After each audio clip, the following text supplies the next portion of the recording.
বিসমিল্লাহির রহমানির রহিম।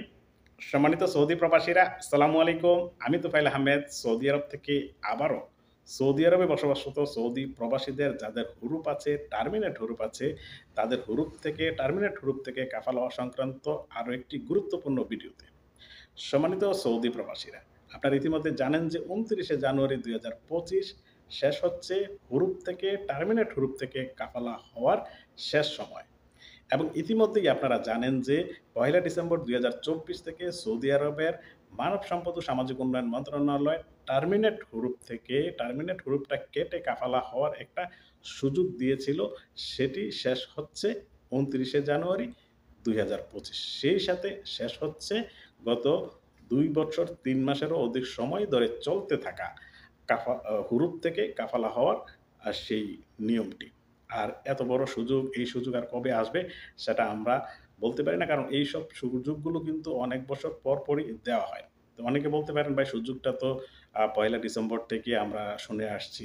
হ্যাঁ, আপনি ১লা ডিসেম্বর থেকে সেটাকে কার্যকরভাবে টার্মিনেট হুরুপদেরকে যে কাফালা হওয়ার সুযোগ দিয়েছিল সেটা শুনে আসছেন। কিন্তু আপনি হয়তো জানেন না যে ২৫শে অক্টোবর ২০২২-এ সৌদি আরবের মানব সম্পদ সামাজিক উন্নয়ন মন্ত্রণালয়ের একটি বিরাট আইনের পরিবর্তন হয়। সেদিন থেকে সৌদি আরবের কোনো কর্মীকে তার কোম্পানি এবং কফিল সরাসরি হুরুপ বা ফাইনাল এক্সিট দিতে পারে না।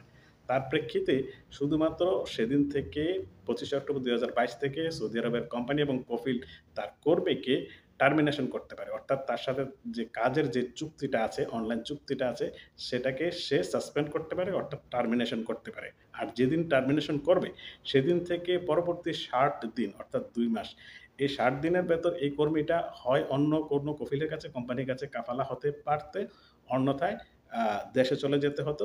কিন্তু ৬০ দিনের পরে অর্থাৎ ৬১তম দিনই এসে তাকে হুরুপ হিসাবে আখ্যায়িত করা হতো, অর্থাৎ তার সিস্টেমে হুরুপ চলে আসতো, যেটাকে আপনারা অনেকেই অনলাইনে ট্রান্সলেশন করলে দেখেন যে অ্যাবসেন্ট ফ্রম ওয়ার্ক। তো সম্মানিত সৌদি প্রবাসীরা, সেদিন থেকে কিন্তু যাদের হুরুপ ছিল, কারণ টার্মিনেশনের আগে যাদের হুরুপ ছিল তারা কিন্তু চাইলে এই হুরুপটা কেটে শর্ত সাপেক্ষে কাফালা হতে পারত। শর্তটা কী ছিল?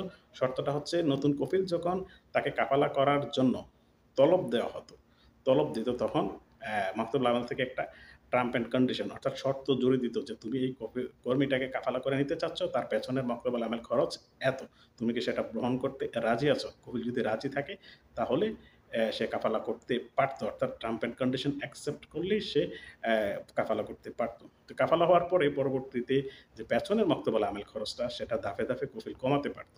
এবং টার্মিনেট যাদের ছিল তারা কিন্তু ১লা ডিসেম্বর ২০২৪-এর আগে হতে পারত না। তাই তাদেরকেও যখন সৌদি আরবের মানব সম্পদ সামাজিক উন্নয়ন মন্ত্রণালয় সুযোগটা দিয়েছিল, তখনও কিন্তু অনেক সৌদি প্রবাসী মনে করছিলেন, সন্দেহ করেছিলেন যে হয়তো যাদের হুরুপ আছে এবং টার্মিনেট হুরুপের সুযোগের সাথে সাথে এই শেষ সময়টায় এই সুযোগটা চিরতরে অফ হতে যাচ্ছে।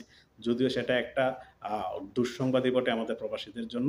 আশা করি এমনটা যদি যেন না হয়। আমরা আশা করব ২৯শে জানুয়ারি ২০২৫-এর পরে যাতে সেটা বলবৎ রাখে। তবে ২৯শে জানুয়ারি ২০২৫-এর আগে যারা ইতিমধ্যে কাফালা হয়েছেন হুরুপ থেকে এবং টার্মিনেট হুরুপ থেকে, তাদের পেছনের মাকতুবুল আমেল কিন্তু কাফালা হওয়ার পরবর্তীতে ধাপে ধাপে কমে গিয়েছে।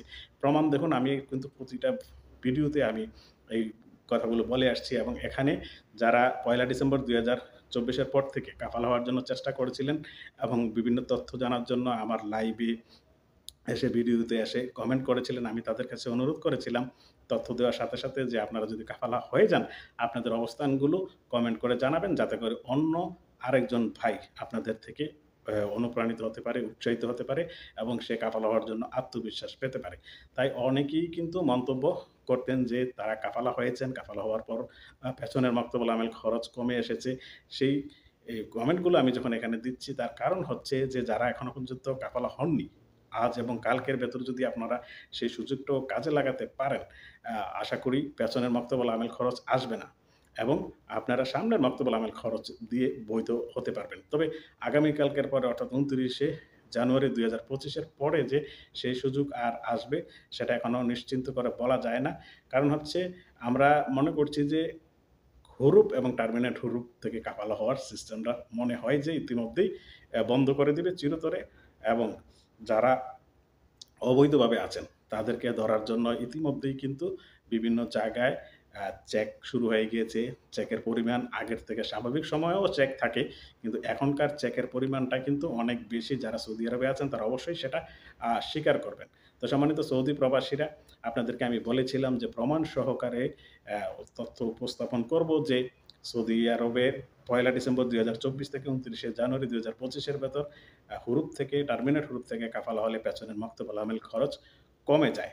যারা পেছনের মাকতুবুল আমেল খরচের ভয়ে কাফালা হননি, তাদের জন্য এই যে এতক্ষণ ধরে যে স্ক্রিনশটগুলো দিলাম, এই স্ক্রিনশটগুলো আমি যখন তাদেরকে তথ্য দেওয়ার সময় লাইভে, ভিডিওতে কথা বলতাম, তারা এসেই কিন্তু এই তথ্যগুলো দিয়েছে। তাদের সাথে আমার ব্যক্তিগত পরিচয় নেই, ব্যক্তিগত যোগাযোগ নেই, কে কোথায় থাকেন তাও জানি না।